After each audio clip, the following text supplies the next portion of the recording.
Hey y'all, welcome to the channel. If you are a returning subscriber, you already know what it is. Hey boo, missed you. If you are new here, baby, we pull receipts, we spill tea, we talk a lot of shit.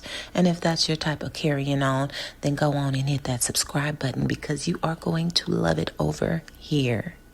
Now you guys, of course I was minding my own business, but hey, it's Saturday and there are so many things to talk about. So we're going to talk about some of them tonight, okay? So this video may get a little lengthy. However, I have a few different things that I want to talk about, okay? I want to speak on the Shadesha Green situation, and I really hope that Shadesha Greens is in good spirits and in good health tonight, okay? That being said, you know how I am. You guys already know. I keep it real. I'm not going to bite my tongue. And this is in no way to shame anyone. I think that whoever gets in that ring to fight and do that combat sport, hey, my hat is off to you. But everything ain't for everybody. And that's not taking anything from anybody's talent. I just think that sometimes when you reach your peak, whatever that is to you, and you know it, you got to be very strategic on the battles that you choose. Now, I'm going to tell y'all something, and I promise you, a few days ago when I saw Shadesha Greens, and it was the weigh-in. And I'm going to play a couple of clips because the Shadesha Greens that I saw a couple of days ago at the weigh-in right here is definitely not the same Shadesha Greens from her previous weigh-in when she fought Savannah Marshall on this clip right here. I mean, the contrast is like night and day. Now, I did watch a documentary maybe about 6 or 7 months ago about Shadesha Green. I've never really watched a complete fight of hers, but I did see a documentary. And when I was watching that documentary, I thought to myself,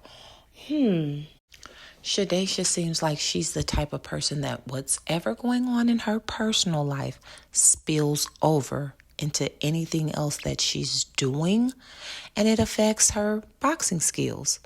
Now, in that documentary that I saw, she spoke on losing to Franchon Crudazern, and she said that she just wanted it to be over. She really didn't give a fuck, basically. She wasn't even there mentally, physically, emotionally. And you know what? I felt that something might have been going on with her because it was just like a shell of a person out there when she came to do the weigh-in.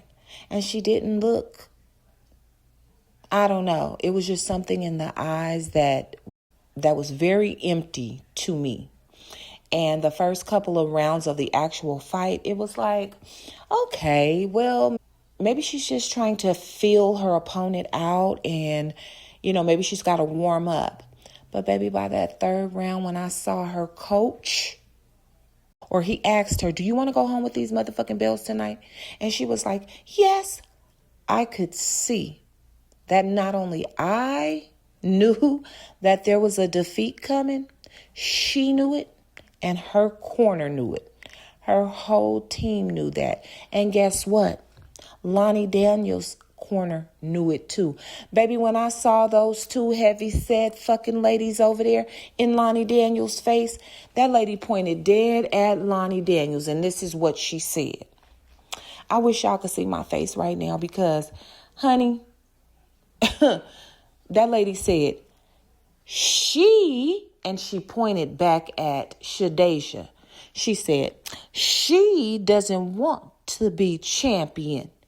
She pointed at Lonnie Daniels and she said, you do. You want to be champion. Baby, Lonnie commenced to getting up out of that fucking seat.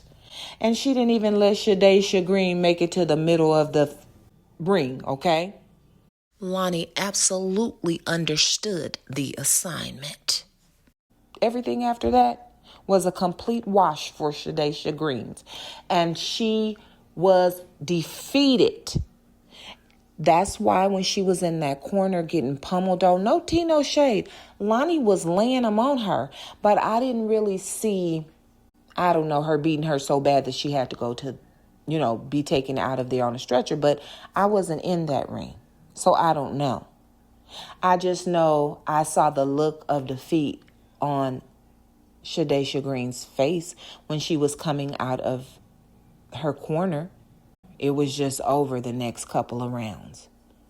And I do believe in my heart of hearts that she had a lot of pressure on her. I really believe that because, like, no tea, no shade, but ever since this whole Clarissa Shields situation has been going on, people want to see Clarissa get her ass beat. And they've been, fishing for somebody. But I don't think Shadesha Greens is the person. I really don't. I don't really know if Shadesha Greens really have the desire to do this anymore. I mean, goddamn. And is something wrong with that? She should have retired with her belts. But okay. It's okay to say, you know what? I've reached my peak and my heart isn't in it anymore. Because I do not see warrior in Shadesha. I don't. And she looked very tired, drained, and wore out very quickly. And I think that maybe she had an anxiety attack and was very embarrassed. Shadesha Greens had a lot on the line. There was a lot of pressure. Her family was in the audience. She had all of her belts up there that she's worked so hard for. And then the public. She knew if she didn't make this happen with Lonnie Daniels, that whole Clarissa Shields shit was over. Clarissa Shields was going to rub it in her face. It was a lot of pressure. And sometimes that's scary. I don't think she expected that. I think maybe she expected the same Lonnie Daniels that had fought Clarissa Shields. I thought maybe it was going to be pretty close and, maybe they would call it. But dang, it was pretty sad to see. And I know that Shadesha is in a horrible funk, especially watching her documentary. I know that this probably has hit her very hard, but it's okay. Someone had to lose for you to get the belt, and it happens like that. Good sportsmanship is everything. Being able to walk over and tell that person, hey, you know what? The better man won the fight tonight. It happens. Shit, it has happened to some of the best fighters. Everybody got somebody that can beat them. It's just about getting out when the time is right, okay? So, that being said, moving right along. Now, word on the streets is you purchased your brother a new car, right? Well, where is it? I mean, don't get it twisted. I know that you packed up the whole bunch and took them down to the car lot, and you came back with something. Whether you're leasing it, buying it, I don't care. I'm not talking about your car. I'm talking about the car that your brother said that you purchased for him, or you all said that you were purchasing for him, or whatever. He posted it, that you were buying him a car. And I'm just asking, where is it? Because after that post and seeing all of you guys jumping in and out of vehicles on the car lot like wild banshees, Brianna included, just because you have keys and can test drive a car does not mean that you're going to purchase it or that anybody is going to purchase it for you. So again, where is the vehicle for your baby brother? Everything that she says has to be fact checked because she's a liar. And we haven't heard, at least I haven't heard or seen anything else about this so-called electric vehicle that she supposedly purchased for her brother. He posts quite a bit, just like she does. He hasn't posted anything on his social media, and I don't believe she has either, in reference to this vehicle.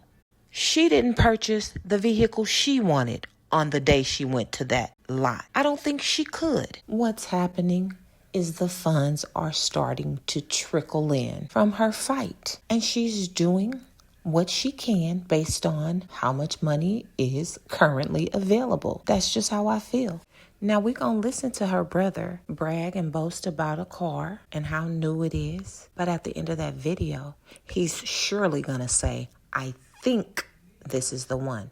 I think this is the one does not tell me that it was purchased, especially when I haven't seen it since the day you said that. Now we're going to listen to her brother brag and boast about a car and how new it is. But at the end of that video, he's surely going to say, I think this is the one. We got the key!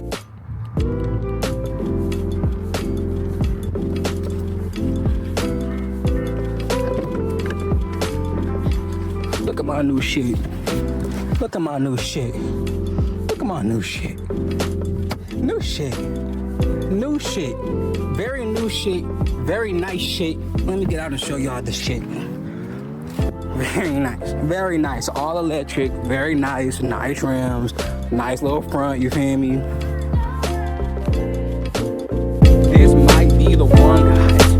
I'm right here at Bass Chevrolet. This might be the one. We'll see. But again, where is this car that you supposedly purchased for your brother? And even if you did purchase a fucking car for your brother, while Pap is upstairs, I think you better go check on your brother who's downstairs, because he's been posting on social media that he wants to off himself. And that's a serious situation. He's posted it more than once. He's posted it within the last week or so. He says he's not happy. No matter how much money you got, he ain't happy there. Is that understood? So go check on your brother instead of checking on social media and the vloggers. Okay? Moving right along. Try to walk around and act like your life is so fucking great. It must suck to be you. I mean, waking up to a man who has a whole picture of his wife on his arm and refuses to get it covered up. You think you're going to get a ring? That's laughable.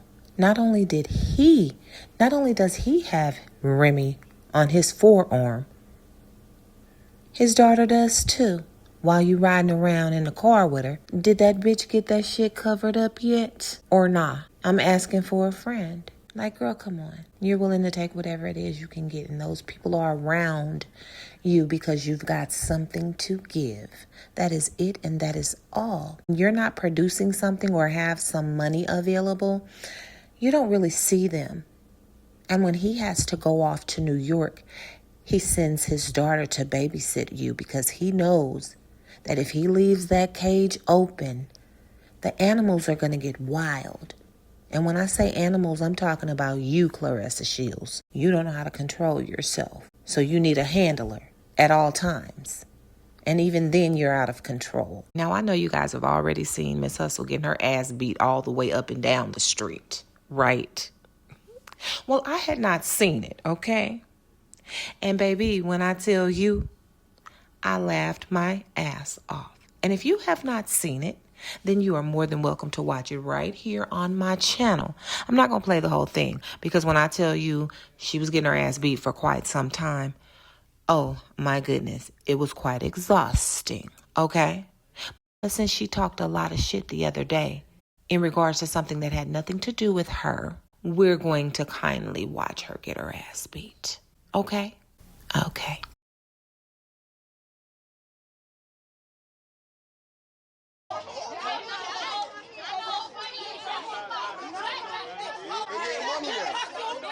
How they getting money? Put that bitch in the face, lucky man.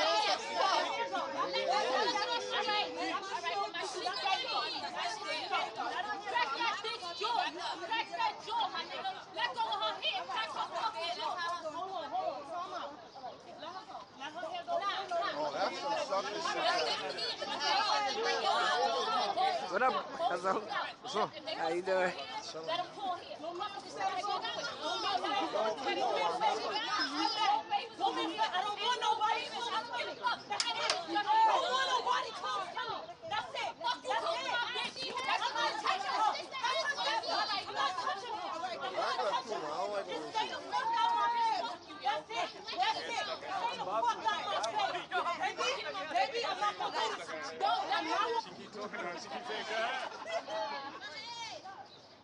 I told you Lucky was gonna beat the shit out of her. Yeah, she gonna whoop Son, Lucky. Yeah, why she does this, my nigga? She trying to use that big back to the hill. Yeah. Here we go. Yeah. Ming. Yeah. Ming. Ming that bitch. Yo, I swear to God, I can't. Ming. You can't get it. Ming. It's over, shorty. UFC. UFC that shit, yeah.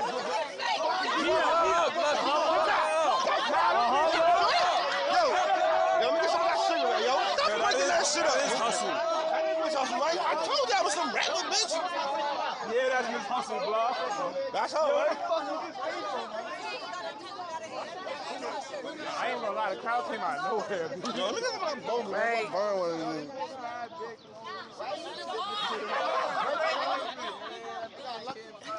Ow! Ow!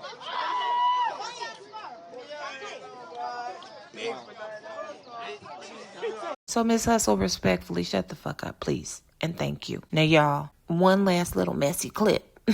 Just because we don't like Papoose.